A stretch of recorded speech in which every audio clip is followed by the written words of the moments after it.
To follow up with my first question, what's a good in-water training routine / step up for the off season? Do you set up a buoy course to practice regularly? So I think he stated in his first question he wanted to possibly go into P1 racing, correct? Yes. So I would, any type of on-water riding that you can do is great. Seat time is the best thing. When I was young, I used to constantly ride all the time and spend as much time I can on a watercraft. And I try to teach my sons the same thing, even if it's just riding with your friends and riding through the lake, just even riding straight, going wide open through boat chop and there's, whatever's going on. It teaches you the feel of understanding of what your ski is going to do. If you're running down the back straightaway at 80 miles an hour and all of a sudden it's, 2-3 feet chop, you understand what the boat's going to do at that point and what's going to happen. And the only way you can really learn those things is just seat time and ride the ski. And I think, setting up a course is always, helpful. Even if it's a P1 style course where it's big sweeping turns, it kind of teaches you where you got to turn, when to turn, because obviously if you're just riding around on a lake, you can make turns wherever you want. And you can slow down as much as you want to make whatever turn you want to make. But if it gives you a point of reference to go off of, it definitely helps. But, the biggest thing is ride as much as you can, as many skis as you can, spend as much time on it. And the other thing I like to do is when I was young and I still do it in the wintertime now is whether, depending on where you live, ride motocross if you got a dirt bike, ride snowmobiles if you got snowmobiles, because all of those things translate over to watercraft. I grew up racing motocross as a kid. I used to race arena cross in the wintertime. I raced 2 seasons of snowcross.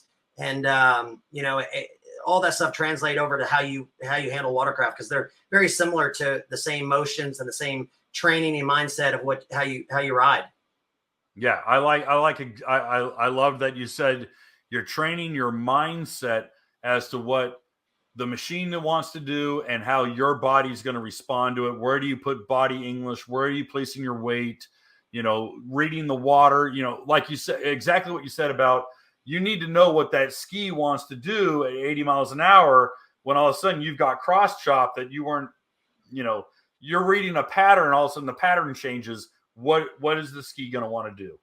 Absolutely. I've been racing. This is my 31st season and 31 years I've been racing, man. And nowadays with the GP skis, for example, going mid 90s and, I always thought that I understood exactly what happens at certain speeds, right? But when you haven't raced GP class in several years, the last time I did a full season of GP, or even the last time I raced some races before I went back to GP recently was 2016. And 2016 to now, it's 6-7 years difference. So I thought I remember what it was like to ride a GP ski, and then after spending some time on it, now I realize in the last 6 months, man, I'm completely comfortable like I was, 5, 6, 7 years ago, where I thought I was comfortable, but I really wasn't 100% comfortable. But now I've got all that understanding of what's going on at those speeds, and the skis move so fast and the thing happens so quick, and the reaction times. And I try to tell people that even race stock class, they go from stock runabout class to a GP runabout. Oh, no way. A lot of people can't make that transition, because if you're going through a split course, like you watch the World Finals, you have normally, let's say you have 2 seconds or 3 seconds between buoys on a stock boat. You have 1 second on a runabout, in GP class. So your feet have to be in the right place twice as fast. Your hands, everything's happening. It's like flying a fighter plane and the reaction times of what's going on around you at that speed happens fast. Yeah, no, that transition from a stock class boat to GP, it's 15 miles an hour difference.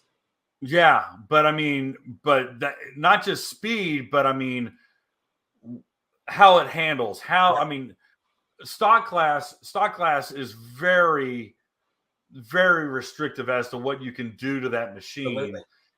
And it was like, hey, there used to be a natural progression where you went from stock class to limited, from limited to pro, and from pro to GP. Yeah. And it's like, no, I'm just going over here. Yeah.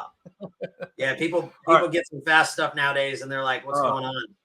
Yeah. No. Hey guys, thanks for hanging out.